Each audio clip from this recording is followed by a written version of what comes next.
Principles of development की मैं बात करूं 1 मिनट में तो फटाफट से डिस्कस करेंगे। हेरिडिटी एंड एनवायरमेंट, यानी विकास के अंदर हेरिडिटी और एनवायरमेंट दोनों इंपॉर्टेंट हैं, ये हम डिस्कस कर चुके हैं।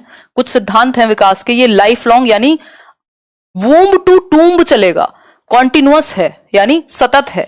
आपके जन्म से भी पहले विकास की प्रक्रिया शुरू हो गई थी, गर्भ में ही, गर्भ से कब्र तक जाएगा, गर्भ से कब्र तक जाएगा यानी वूम्ब टू टूम्ब जाएगा, वूम्ब टू टूम्ब जाएगा। ठीक है, हमेशा जब तक आप खत्म नहीं हो जाते तब तक विकास भी होता रहेगा। ठीक है, विकास में डिके की प्रक्रिया भी आ जाती है, मतलब क्षयन भी, है ना। लेकिन ग्रोथ के अंदर क्या है, सिर्फ एक हद तक बढ़ना, फिजिकली शारीरिक रूप से बढ़ने को हम ग्रोथ कह रहे हैं, जिसको आप माप सकते हैं। विकास का हर पक्ष मापना संभव नहीं है। ठीक है बात। इसके अलावा स्पाइरल है, आगे पीछे जाता रहेगा, स्पाइरल है, ना कि लीनियर। सिर्फ एक सीधी रेखा में नहीं चलेगा कि आज इतना हो रहा है तो कल भी उतना ही होगा, कभी ज्यादा होगा कभी कम होगा।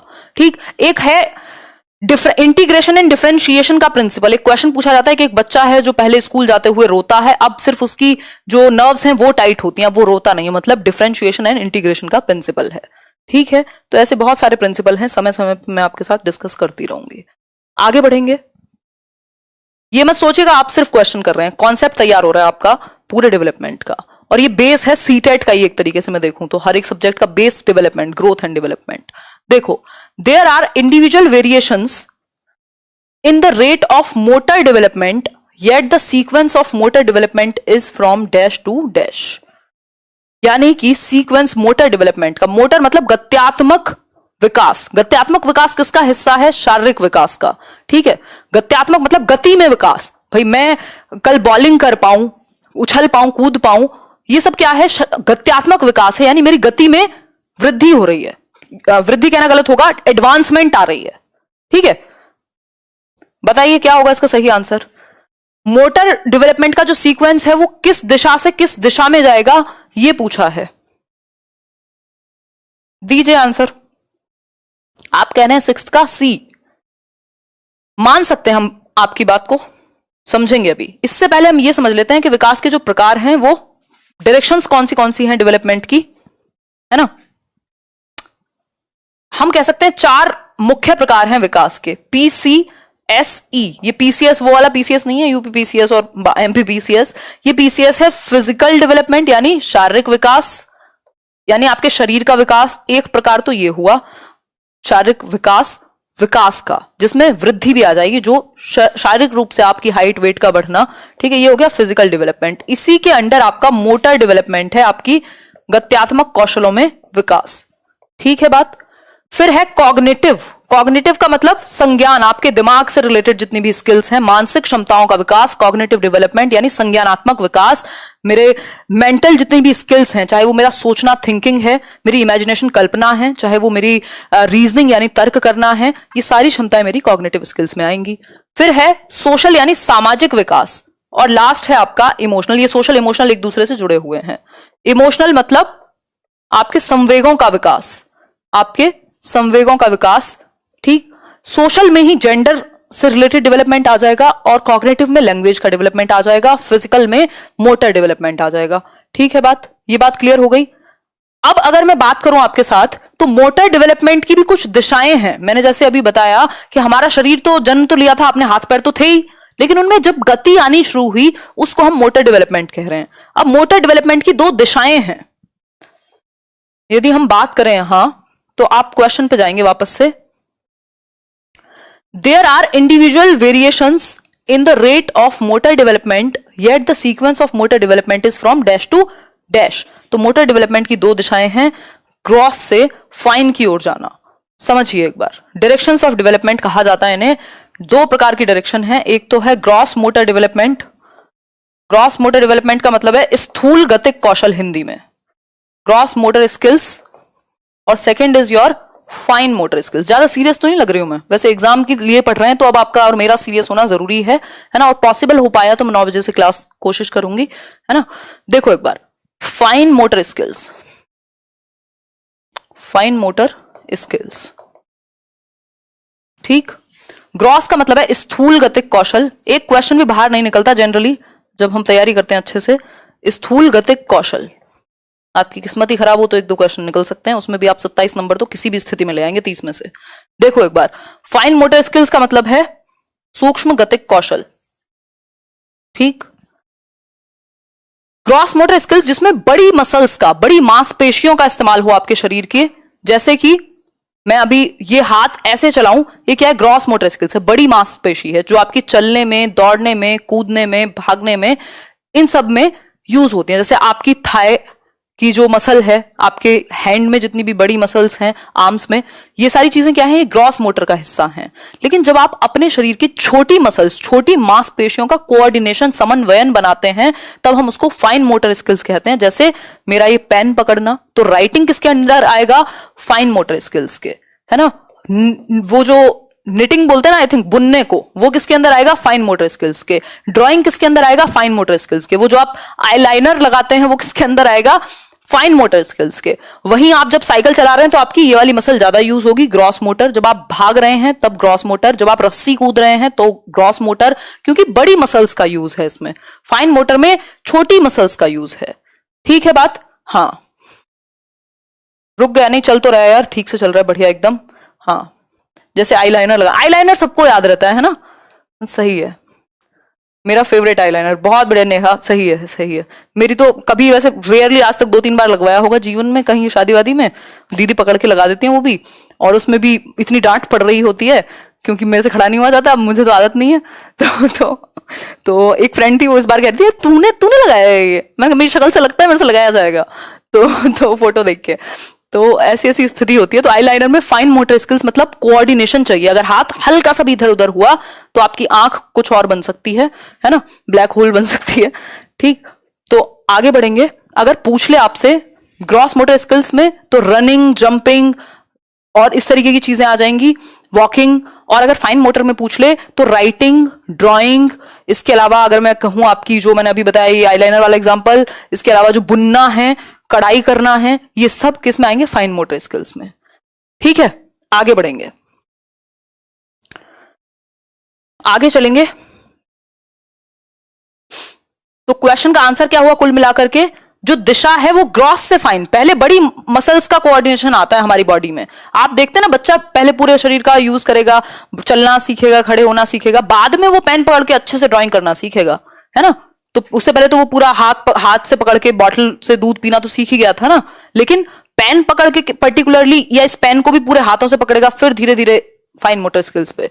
तो ग्रॉस टू फाइन जाएंगे हम, पहले बड़ी मसल का कोऑर्डिनेशन, उससे फाइन की तरफ, स्थूल गतिक कौशल की तरफ। अगर आपको पेन पकड़ना नहीं आता तो आप ब्रश थोड़े ना पकड़ पाते पेंटिंग का, मतलब फाइन जो स्किल्स हैं वो बाद में आती हैं, ग्रॉस से फाइन की तरफ हम जाते हैं, ये कह सकते हैं, ठीक है। तो gross to fine, gross to fine motor skills, answer क्या होगा? C option. जितने लोगों ने सही दिया था ताली बजा लो अपने लिए। Gross motor development to fine motor development, ठीक है बात? रुक गया भाई अब तो, व्हाट द हेल। देखना एक बार चल रहा है कि नहीं,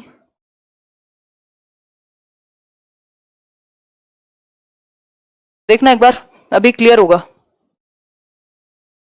यार। इंटरनेट ही धोखा दे जाएगा तो प्रॉब्लम हो जाएगी। अच्छे खासे हम 7,000 के आसपास लोग देख रहे थे। हाँ, ग्रॉस से फाइन की ओर। आटा गूंथने में क्या मतलब, ग्रॉस ही यूज होगी, बहुत ज्यादा फाइन तो ऐसा तो नहीं है। आप बिल्कुल वो थोड़ी कर रहे हो, आटा तो ऐसे यूज करोगे ना, तो ग्रॉस ही होंगी, ग्रॉस नहीं फाइन होंगी, फाइन मान लेंगे। वैसे ये तो नहीं पूछेगा आपसे कि आटा गूंथने में कौन सी यूज हो रही है, यूज तो दोनों हो रही हैं, बट ये वाले हिस्से का ज्यादा यूज हो रहा है, तो कह सकते हैं कि फाइन मोटर स्किल्स। खैर, आ जाओ वापस से। अब यहाँ दूसरी दिशा है आपकी सेफेलोकॉर्डल और प्रॉक्सिमोडिस्टल। डायरेक्शंस ऑफ डेवलपमेंट समझ लेते हैं। इसका आंसर था ग्रॉस से फाइन। सेफेलोकॉर्डल और प्रॉक्सिमोडिस्टल 1 मिनट में समझेंगे। सेफेलोकॉर्डल यानी सर से पैर की ओर, सिरोध पदोन्मुखी कहते हैं हम इसको। और दूसरा है आपका प्रॉक्सिमोडिस्टल, प्रॉक्सिमोडिस्टल जिसको हम समीपस्थ दूरस्थ विकास कहते हैं हिंदी में, ठीक है। सेफेलोकॉर्डल का मतलब है सर से पैर की ओर जाएगा विकास। पहले बच्चा अपना सर संभालना सीखता है, फिर नीचे की तरफ उसका डेवलपमेंट का कंट्रोल जाता है, वो खड़े होना सीख पाता है, देन वो मतलब पहले बैठना सीखेगा, फिर खड़े होना सीखेगा। तो सर से नीचे की ओर, सर से पैर की तरफ, हेड टू टो जाएगा विकास। ये किसमें है? सेफेलोकॉर्डल में। और अगर पूछ ले सेंटर से आउटवर्ड कैसे जाएगा, सेंटर से यानी केंद्र से बाहर की तरफ, तो प्रॉक्सिमो डिस्टल यानी प्रॉक्सिमिटी से। पहले बच्चे का हार्ट डेवलप होगा, फिर रीढ़ की हड्डी पे कंट्रोल आएगा, रीढ़ की हड्डी डेवलप होगी, देन वो बाहर की तरफ उसका कंट्रोल आएगा, यहां हाथों की तरफ। ठीक है, तो सेंटर से बाहर की तरफ प्रॉक्सिमो डिस्टल, केंद्र से सीमाओं की ओर। ठीक है बात। तो सेफेलोकॉर्डल अलग है, प्रॉक्सिमो डिस्टल अलग है, दोनों दिशाएं हैं विकास की। सर से पैर की तरफ, head to toe cephalocaudal, proximodistal centre से पेरिफेरी यानी केंद्र से सीमाओं की ओर। ठीक है बात, क्लियर हो गई बात या नहीं?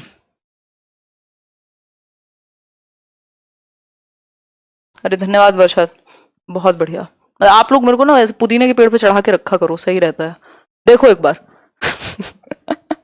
है, मतलब पागल है सारी दुनिया जो इतना मेकअप करके घूम रही है। बताओ एक बार, the period that initiates the transition to adulthood, बताइए एक बार कि वह अवधि जो वयस्कता के संक्रमण की पहल करती है उसे कहते हैं। बताइए एक बार, ट्रांजिशन किससे, transition to adulthood, childhood to adulthood का जो ट्रांजिशन है, संक्रमण काल है, ये ब्रिज है, ये कौन सा है? आंसर करो एक बार। अरे नितिका कोई दिक्कत नहीं, आराम से पढ़ाई करो, पेपर क्लियर होना चाहिए। और उससे भी ज्यादा आपकी अगर लर्निंग अच्छी हुई है तो पेपर तो हो ही जाएगा क्लियर, कोई बहुत बड़ी बात नहीं है। बताओ एक बार, एडोलेसेंस कह रहे हैं आप लोग, मान लेते हैं आपकी बात हम। एडोलेसेंस यानी किशोरावस्था। किशोरावस्था क्या है? ब्रिज या ट्रांजिशन का काम करेगा, ब्रिज का काम करेगा चाइल्डहुड से अडल्टहुड के बीच में जो अवस्था है, जब ना तो बच्चा बच्चा ही है और ना वो अडल्ट ही है, तब वो एडोलेसेंट यानी किशोरावस्था वाला बच्चा कहलाएगा। ये जो टीनेजर्स हैं आपके, ये पूरा तूफान मचा के रखते हैं।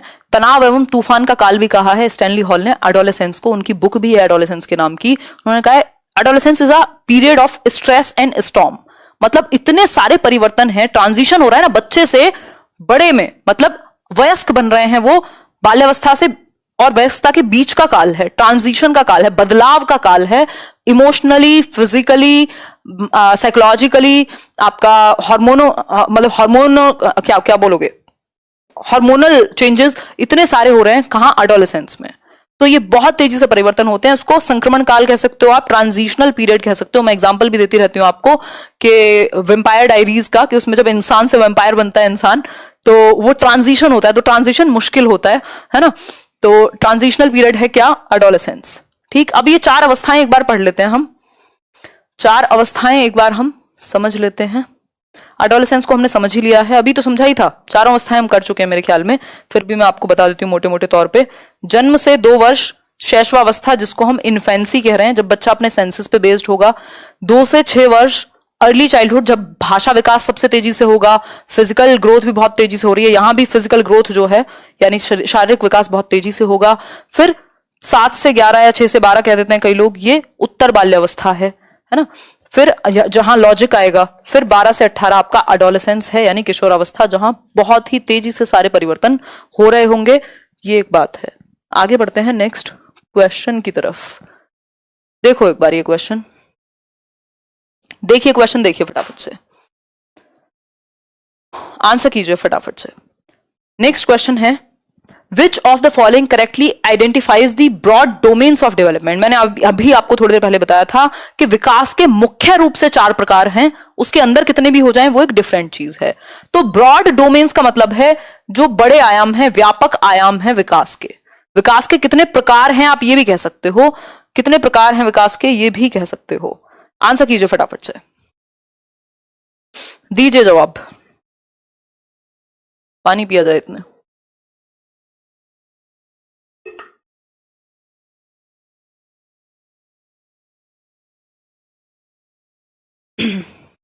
बुढ़ापा नजदीक है, अब आराम से आजकल गर्म पानी पिया जा रहा है। खैर ये तो मजाक की बात है, गर्म पानी अच्छा ही होता है पीना। सही आंसर कर रहे हो, ये सिंपल आपको याद कराया हुआ है और होना भी चाहिए। ये आप PCSE से याद रखोगे, PCSE, PCS तो याद रहता ही है, P फॉर फिजिकल डेवलपमेंट यानी शारीरिक विकास, जिसके अंदर ग्रोथ आ जाएगी। जो शारीरिक पक्षों से जुड़ी हुई जितनी भी बातें हैं वो ग्रोथ के अंदर आ जाएंगी, वृद्धि के अंदर, और वृद्धि विकास का ही हिस्सा है। तो फिजिकल डेवलपमेंट, फिर कॉग्निटिव यानी संज्ञानात्मक विकास, जिसमें आपका भाषा विकास भी आ गया, सोशल डेवलपमेंट सामाजिक विकास जिससे जुड़ा हुआ है जेंडर डेवलपमेंट, और इमोशनल विकास जेंडर के साथ साथ मॉरल भी समाज से ही जुड़ा हुआ है। ठीक, तो PCSE यानी फिजिकल, कॉग्निटिव, सोशल और इमोशनल, ये 4 पक्ष हैं जो सबसे महत्वपूर्ण है और व्यापक हैं। मुख्य रूप से इन्हीं को हम विकास के प्रकार कह सकते हैं, physical, cognitive, social and emotional. पहला ही ऑप्शन सही है। अब कहीं स्पिरिचुअल मिल जाएगा, इंटेलेक्चुअल कॉग्निटिव से ही संबंधित है। ठीक, स्पिरिचुअल और सेल्फ ये नहीं होते ना, हमने इसको अलग से पढ़ा। पर्सनैलिटी गलत हो जाएगा, स्पिरिचुअल जैसा कुछ नहीं पढ़ा हमने। पर्सनैलिटी, सेल्फ, सोशल ये सब नहीं है। ये 4 मुख्य प्रकार हैं, सिंपल याद रखने हैं 1 नंबर पाने के लिए भी और समझ के लिए भी। We all are best. धन्यवाद। आगे बढ़ेंगे। डोमेन्स ऑफ डेवलपमेंट अभी मैंने बता ही दिया है आपको, फिर भी आपकी इच्छा है तो जान लीजिए थोड़ा सा एक्स्ट्रा। देखिए, फिजिकल जो शारीरिक आयाम है आपके, जिसमें मोटर डेवलपमेंट आ जाएगा, आपके शरीर का विकास आ जाएगा, है ना, आपकी हाइट, वेट सब आ जाएंगे। ठीक, दूसरा है कॉग्निटिव, जिसको हम संज्ञानात्मक विकास कह रहे हैं, जिसमें आपका भाषा विकास, आपकी मानसिक क्षमताएं जितनी भी हैं, ये पूछ लेता है कई बार कॉग्निटिव। कॉग्निटिव क्या है? मानसिक क्षमताओं का विकास, चाहे वो सोचना हो, यानी थिंकिंग, रीजनिंग, प्रॉब्लम सॉल्विंग, समस्या समाधान, ये सब कॉग्निटिव में आते हैं। इसको इंटेलेक्चुअल स्किल्स भी कह देते हैं हम। और भाषा भी आपकी इसी में आती है। और भाषा, ब्रेन के 2 हेमिस्फेयर हैं, लेफ्ट में भाषा आती है, लेफ्ट ब्रेन में, राइट ब्रेन में आपकी क्रिएटिविटी है। ठीक है बात। फिर है आपका सोशल यानी सामाजिक विकास। मनुष्य एक सामाजिक प्राणी है, एरिस्टोटल कहते हैं, अरस्तु। ठीक, सामाजिक विकास में आपका जेंडर भी रिलेटेड है और समाज के आप नियम, कायदे, कानून, तौर तरीके सीखते हैं क्योंकि हम एक समाज में रहते हैं। फिर मॉरल डेवलपमेंट भी आपका इसी से रिलेटेड है, यानी नैतिक विकास। और जेंडर भी समाज से ही जुड़ा हुआ है, लिंग जिसको हम कह रहे हैं। जेंडर पूछेगा तो आप कहेंगे सोशल कंस्ट्रक्ट है, सेक्स पूछेगा तो आप कहेंगे बायोलॉजिकल कंस्ट्रक्ट है। ठीक है बात। अगर मैं बात करूं इमोशनल की, तो इमोशनल डेवलपमेंट काफी जरूरी है। अगर आपके इमोशंस ठिकाने नहीं है तो आपका जीवन जो है तबाही हो सकता है अपने आप में, है ना, आप कबीर सिंह बन सकते हैं। खैर, ये तो एक बात हुई। तो ये 4 प्रकार हैं। क्लियर हो गई बात? ये 4 ब्रॉड डोमेन्स हैं, इनसे रिलेटेड फिर दुनिया भर के डोमेन्स हैं, वो मैटर नहीं करते। आगे बढ़ते हैं। Next question. 15 ही क्वेश्चन है, लेकिन मुझे लग रहा है एक जीवन लग जाएगा इनको करने में आज, क्योंकि डिटेल्ड डिस्कशन है। धन्यवाद कीर्ति। यार आप लोगों ने भी आज पूरी एनर्जी बढ़ाई हुई है। डेली मिल रहे हैं हम लोग, अब 9:30 तो मिलेंगे ही मिलेंगे। अभी टाइम 9:30 रखते हैं, अगर हो पाया तो मैं 9 कर दूंगी कुछ दिन बाद। देखो एक बार, क्योंकि 9 बजे इसलिए भी करना पड़ेगा क्योंकि मेरी 10:30 की क्लास छूटेगी अगर इसी स्पीड पे मैं चलूंगी तो। ये डेली चलेगी क्लास, डेली चलेगी ये। जब CDP खत्म हो जाएगा तो दूसरे सब्जेक्ट पे आ जाएंगे, इंग्लिश, हिंदी, और इसी तरीके से चलेगी ये, जिसमें क्वेश्चंस भी होंगे, कॉन्सेप्ट भी होगा। और डायरेक्ट आपको अगर पेपर में काम ना आए तो आप क्या करेंगे? जीवन में काम कर लीजिएगा, वैसे आएगा 100%। बताइए एक बार। You are a source of positivity, Balram कह रहे हैं। चलिए आंसर कर दीजिए इसी बात पे। मेरी क्लास में रीशेड्यूल कर देती हूँ। विच of the following is not a principle of development? इनमें से कौन सा एक विकास का सिद्धांत नहीं है, प्रिंसिपल नहीं है, ये पूछा है। आंसर कीजिए फटाफट से। Individual develop at different rates, ये तो सही बात है ना भाई। अलग अलग इंडिविजुअल डिफरेंसेस पाए जाते हैं। जरूरी नहीं है मैंने 9 महीने में चलना सीख लिया होगा तो आपने भी 9 में सीख लिया होगा, किसी ने 11 में सीखा होगा, किसी ने 1.5 साल में सीखा होगा, है ना। तो इंडिविजुअल डिफरेंसेस हैं। डेवलपमेंट इज रिलेटिवली ऑर्डरली, एक क्रम में होता है, बिल्कुल सही बात है। पहले आप बैठना सीखते हैं, फिर खड़े होना सीखते हैं, चलना सीखते हैं, दौड़ना सीखते हैं, क्रम है ना। ऐसा तो नहीं है ना पहले आपने उड़ना सीख लिया हो फिर आपने चलना सीखा हो। उड़ना तो खैर आपने आज भी नहीं सीखा होगा। Development takes place gradually over a period of time, यानी धीरे धीरे होता है। बिल्कुल सही बात है, एक दिन में तो विकसित नहीं हो जाता ना कोई भी। फिर है next, exact course and nature of development is determined at the time of birth itself. ये कहना गलत होगा कि जन्म के समय ही सब कुछ निर्धारित हो जाता है कि सटीक गति क्या होगी और प्रकृति क्या होगी विकास की, ये कोई नहीं कह सकता। प्रिडिक्ट कर सकते हो आप कि विकास बच्चे का बचपन में उसकी हरकतें देख के कि किस दिशा में वो जाएगा, आप अनुमान तो लगा सकते हो, लेकिन एग्जैक्ट कोर्स आप ये बता दो ये यही बनेगा या ऐसा ही करेगा, इतना लंबी इसकी हाइट होगी, ये सब बिल्कुल एग्जैक्ट कोई नहीं बता सकता, है ना। फिर तो वो प्रिडिक्शन हो जाएगी। प्रिडिक्शन तो ठीक है लेकिन एग्जैक्ट नहीं बता सकता, आप अनुमान लगा सकते हो हल्का फुल्का। ठीक है बात, आगे बढ़ेंगे। देवांजन धन्यवाद। नेक्स्ट क्वेश्चन पे चलते हैं। ये तो अंडरस्टूड है, इसमें कोई समस्या नहीं होनी चाहिए। नेक्स्ट देखो एक बार, which of the following statements denotes the relationship between development and learning? Learning और डेवलपमेंट के बीच में संबंध क्या है, इसको समझें पहले, तब हम इधर जाएं, या पहले आप क्वेश्चन सॉल्व करने की इच्छा हो रही है? चलो क्वेश्चन सॉल्व करके देख लो। देख लो, ट्राई कर लो।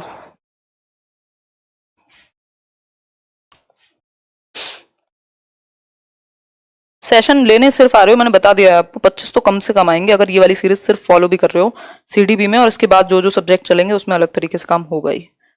ठीक है, मेरा सेशन खा गए हो आज आप लोग, कोई बात नहीं। 24 है ना, 11 से 12 भी रख सकती हूँ वैसे मैं क्लास। D option. अच्छा 1 मिनट रुक जाओ यार, अभी करेंगे, स्टार्ट करेंगे, कंटिन्यू करेंगे, 2 मिनट का समय दो। इतने पानी पी लो, काफी देर से बोल रहे हो गए है ना, उंगलियों को आराम दो थोड़ा।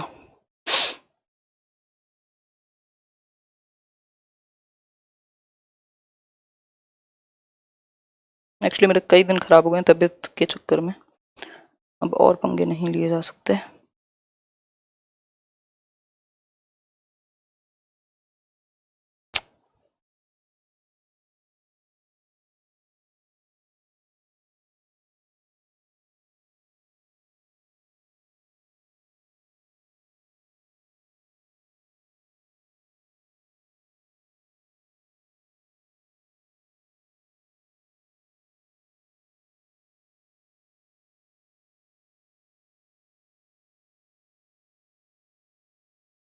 चलो ठीक है, हो गया। चलिए कोई बात नहीं, अदर टीच यू रिक्वायरमेंट। चलिए फिर, धन्यवाद, आगे बढ़ते हैं। तारीफ तो सुन लूं थोड़ी। शुभी कह रही है मैम आप बहुत अच्छा पढ़ाते हो, होप इस बार क्लियर हो जाए मेरा। बिल्कुल, और ये भी चेक करते रहिए कि गलतियां होती किस सेक्शन में, कमजोरी कहाँ है, तभी आप उसको डील कर सकते हैं। पहले पेन पॉइंट ढूंढो तो सही। देखो एक बार क्वेश्चन देखो, लर्निंग यानी कि अधिगम और विकास के बीच में क्या संबंध है, और कौन सी एक बात अधिगम और विकास के संबंध को सही रूप में दर्शा पाती है। पहला ऑप्शन है development and learning are not interrelated, यानी विकास और अधिगम एक साथ एक दूसरे से संबंधित नहीं है। ये बात बिल्कुल झूठ है, मतलब क्या, घोर रूप से असत्य है।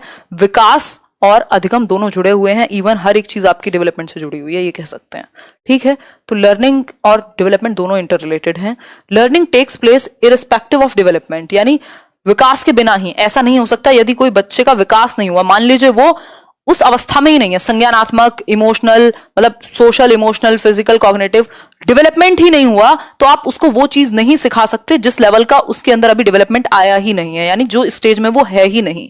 आप एक 6 साल के बच्चे को प्याजे नहीं पढ़ा सकते, क्यों? क्योंकि लर्निंग भी तब होगी जब डेवलपमेंट डेवलप हो चुका होगा या उस स्टेज पे होगा। तो लर्निंग से पहले डेवलपमेंट और डेवलपमेंट से पहले लर्निंग पॉसिबल नहीं है, दोनों को इंटर रिलेट करना पड़ेगा। Rate of learning far exceeds the rate of development, ये कहना भी गलत होगा कि लर्निंग बहुत तेजी से जाएगी और डेवलपमेंट स्लो चलेगा, दोनों इंटर रिलेटेड हैं। बचता क्या है आपके पास? डी ही ऑप्शन बचता है। Development and learning are interrelated and interdependent, यानी विकास और अधिगम जो हैं वो क्या है, एक दूसरे से अंतः संबंधित हैं और अंतः निर्भर भी हैं। आप सिखा भी तभी सकते हो बच्चे को जब वो फिजिकली, इमोशनली, सोशली क्या हो चुका है, विकसित हो चुका है। और अगर आपने सिखाया नहीं तो वो विकसित भी नहीं होगा ठीक से। मान लीजिए आपकी जो उम्र है वो बढ़ती जा रही है, तो आपको उस उम्र के अकॉर्डिंग एक्टिविटीज भी तो करनी होंगी जिससे आपका विकास और अच्छे से हो सके। आप लर्निंग नहीं करेंगे तो डेवलपमेंट पे फर्क पड़ेगा, आपका डेवलपमेंट नहीं होगा तो लर्निंग पे फर्क पड़ेगा। तो दोनों इंटर रिलेटेड है, आपको ये बात याद रखनी है। ठीक है, लर्निंग क्या है, देखो डेवलपमेंट में जरूरी नहीं है आपको एफर्ट मारने की जरूरत हो, एज के अकॉर्डिंग कुछ चीजें ऑटोमेटिकली आएंगी।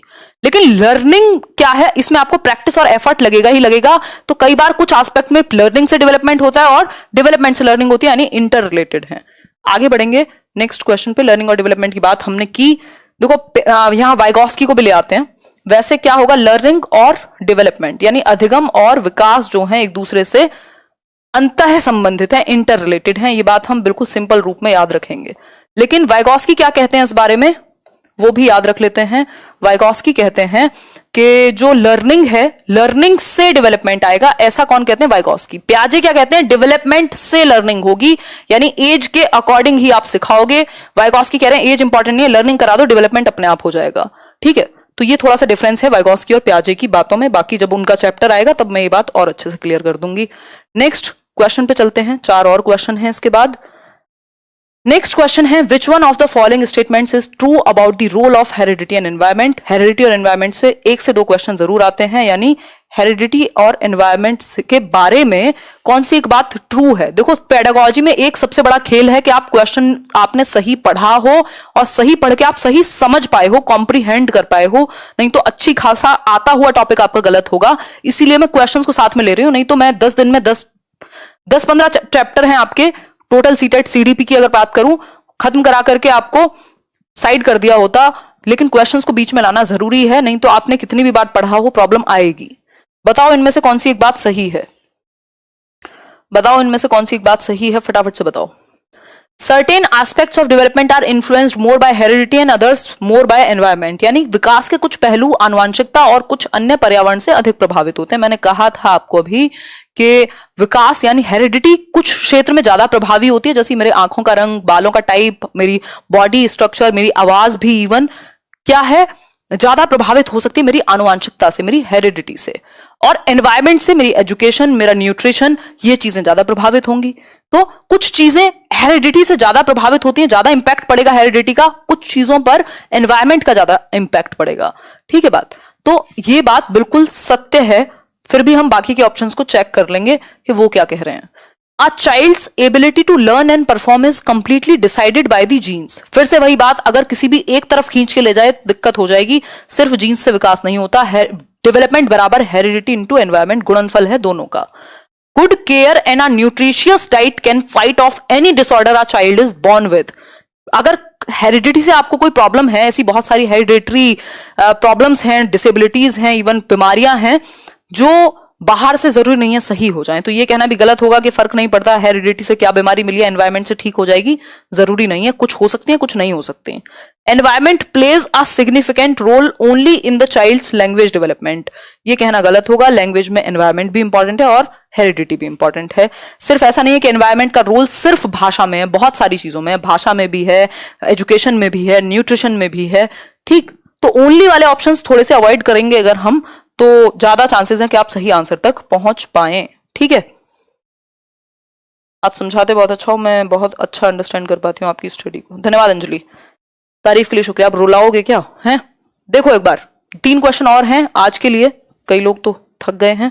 देखो, a 3-year-old child explains that milk is produced by a machine at the milk booth। Both नहीं होगा, ये हमारे टाइपिस्ट जी से मिस्टेक हो गई है, कोई बात नहीं, बूथ होगा, मिल्क बूथ। ठीक है, which one of the following offers the best explanation of the child's understanding. यानी इनमें से कौन सी एक चीज जो है वो बच्चे की समझ के बारे में सही है कि क्या बात रही होगी जिसकी वजह से बच्चा क्या कहता है।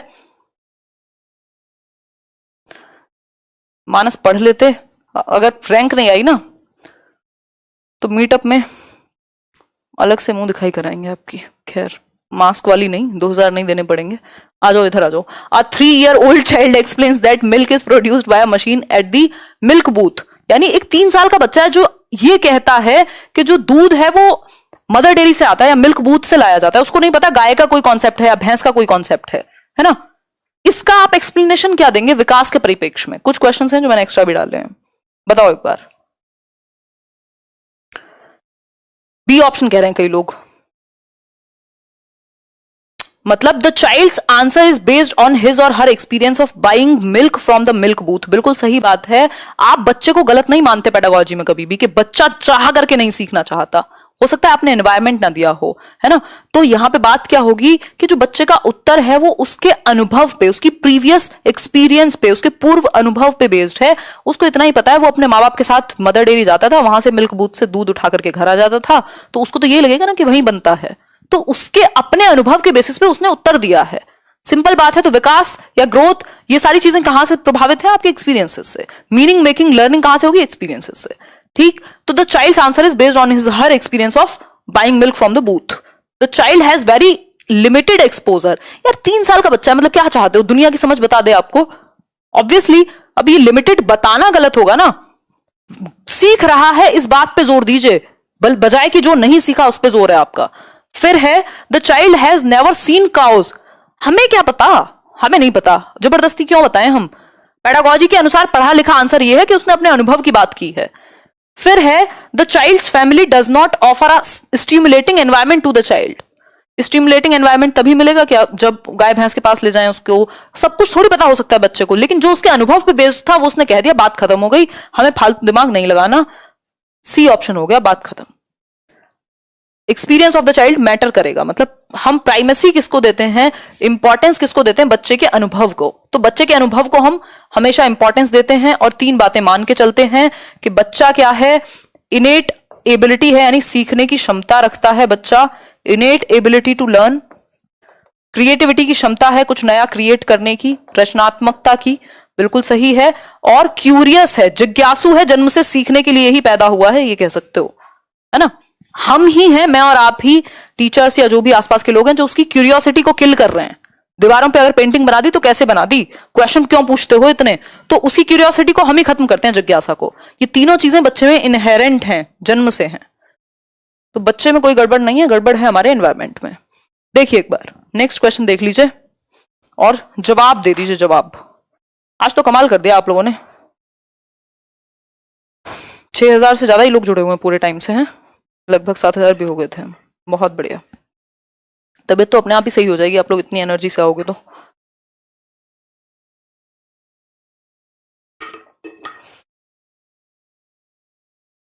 अरे यार, मानस रोज आता है, मानस के साथ मजाक चलता है ना, दिल पे मतलब अब उसको दुखी करते रहोगे हैं।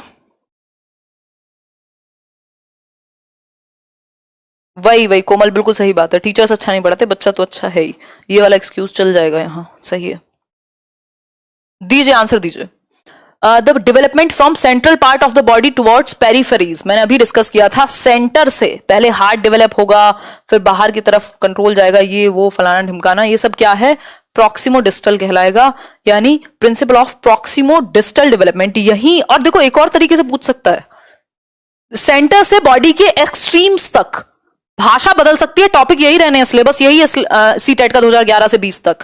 तो क्या कहेगा, सेंटर से, केंद्र से एक्सट्रीम्स की तरफ। एक्सट्रीम क्या है, ये एक्सट्रीम है बॉडी का, यहां खत्म होती है ना, पैर का अंगूठा बाहर की तरफ एक्सट्रीम्स है, तो सेंटर से एक्सट्रीम्स की तरफ क्या आ रहा है, कंट्रोल आ रहा है बच्चे में, दैट मीन्स प्रॉक्सिमो डिस्टल। और अगर हेड टू टो लिख दिया होता तो ये क्या हो जाता, इसमें बहुत लोग कंफ्यूज होते हैं और ये आसान है, हेड टू टो होता तो क्या हो जाता, सेफेलोकॉर्डल। ठीक है, चलिए फिर आगे बढ़ते हैं, 2 क्वेश्चन और हैं आपके, जय माता दी करके कर ही देंगे कंप्लीट। देखो एक बार, ये लैंग्वेज डेवलपमेंट का क्वेश्चन है वैसे तो, लेकिन क्योंकि ये टॉपिक में अलग से बहुत ज्यादा तोप नहीं है, ये एक नंबर के क्वेश्चन आते हैं इसमें, तो मैं मिक्स करा के ही कराऊंगी। कुछ टॉपिक्स ऐसे होंगे जो मैं इंटरलेट करा के ही क्वेश्चंस ऐड कर दूंगी बाकी के टॉपिक्स में। जनरल टू स्पेसिफिक आपका उसमें ग्रॉस मोटर से फाइन में चला जाएगा, कि पहले बच्चा जनरल वो करेगा, हाथ पैर मारेगा, फिर धीरे धीरे वो पेन पकड़ना भी सीख जाएगा, तो वो जनरल टू स्पेसिफिक आप उसको कह सकते हो। Between dash months of age most children begin to combine words into short sentences while speaking, यानी कि कितने महीने की उम्र में बच्चे जो हैं वो वर्ड्स को कंबाइन करके, यानी शब्दों को जोड़ करके छोटे छोटे वाक्य बनाना शुरू कर देते हैं। 12 से 18, 18 से 24, 24 से 30 या 30 से 36। अभी कुछ ही दिन पहले मैंने आपको मैराथन में कराया था, क्या डिस्कस किया था कि यदि मैं बात करूं कंबाइन करके नया सेंटेंस बनाने की, तो 1.5 से 2 वर्ष का बच्चा यानी 18 से 24 महीने की एज में ये काम हो पाएगा, जिसमें कंबाइन करके, इसको टेलीग्राफिक स्पीच कहते हैं, टेलीग्राफिक, हिंदी में भी यही कहेंगे, स्पीच। ठीक है बात। आज सबको कमेंट करके बताना है सेशन कैसे लगा और आगे क्या चाहते हैं आप इस तरीके से, अगर किसी को कोई इंप्रूवमेंट की जरूरत लग रही हो तो। 18 से 24 महीने, ठीक है, लिखा हुआ है 18 से 24 महीने। अगर मैं आपको याद दिलाना चाहूं तो प्रोफेसर स्मिथ के अकॉर्डिंग स्टेजेस की यदि बात करें तो स्टेजेस में तो बहुत सारी चीजें आ जाएंगी, फिर मैं सोच रही हूँ किसी दिन अलग से करा दूं, या तो चलो करा देती हूँ। देखो एक बार, सबसे पहले होता है कूइंग। 6 वीक्स में बच्चा कूइंग करने लगेगा, कां कू की आवाज निकालने लगेगा, 6 हफ्ते में यानी 1.5 महीने के आसपास। फिर बैबल करने लगेगा, बाबा मामा इस तरीके के शब्द बोलने लगेगा, बाबा सिंगल सिलेबल, ये 6 मंथ्स में हो जाएगा। बैबलिंग, बलबलाना, ये कूकना कहते हैं कूइंग को। और तीसरी आपकी स्टेज है 1 वर्ड, यानी एक एक शब्द वो बोलने लगेगा 1 साल के आसपास, 1 ईयर। और इसके अलावा 4th स्टेज है 2 वर्ड स्टेज, जिसको हम टेलीग्राफिक स्पीच बोल देंगे, 2 वर्ड स्टेज, जहां पहली बार यही क्वेश्चन में था कि कंबाइन करके 2 शब्द को एक सेंटेंस बनाने लगेगा, तो ये 1.5 से 2 वर्ष, 1.5 to 2 years ऑफ एज। ठीक है बात, ये स्टेजेस आपको याद रखनी है। लॉन्गर अटरेंसेस, फिर इसके बाद 2 वर्ड से ज्यादा का सेंटेंस 2 साल के बाद बनाएगा फिर। ठीक, एक और चीज है, प्रोफेसर स्मिथ कहते हैं, प्रोफेसर स्मिथ क्या कहते हैं ये बताओ? 1 साल का बच्चा 2 वर्ड, ठीक है, ठीक है बात। 2072 5 साल, 3 साल का बच्चा 272, ठीक है बात, क्लियर है आपकी बात। 1 3 और देखो एक बार, नेक्स्ट देखो क्वेश्चन, वेरी नाइस क्लास, बहुत बढ़िया। बताइए एक बार, the acceptable sound combinations of a language are specified in its dash rules. यानी acceptable sound combination, sound, phone याद कर लो, साउंड जहां आ जाए मतलब फोन, फोन आपका वो वाला फोन नहीं, फोनोलॉजिकल एस्पेक्ट हो जाएगा ए ऑप्शन, ध्वनि संबंधी एस्पेक्ट। फोनोलॉजिकली तो एस्पेक्ट्स है ना, ये जो हम कॉम्बिनेशन ऑफ साउंड्स जिसकी वजह से मैं बोल पा रही हूँ, प्रोनाउंसिएशन, किसी शब्द का उच्चारण कैसे बन पा रहा है, फोनोलॉजिकल एस्पेक्ट से। तो ये भाषा विकास के भी कुछ क्वेश्चन मैंने डाल दिए थे 1 से 2।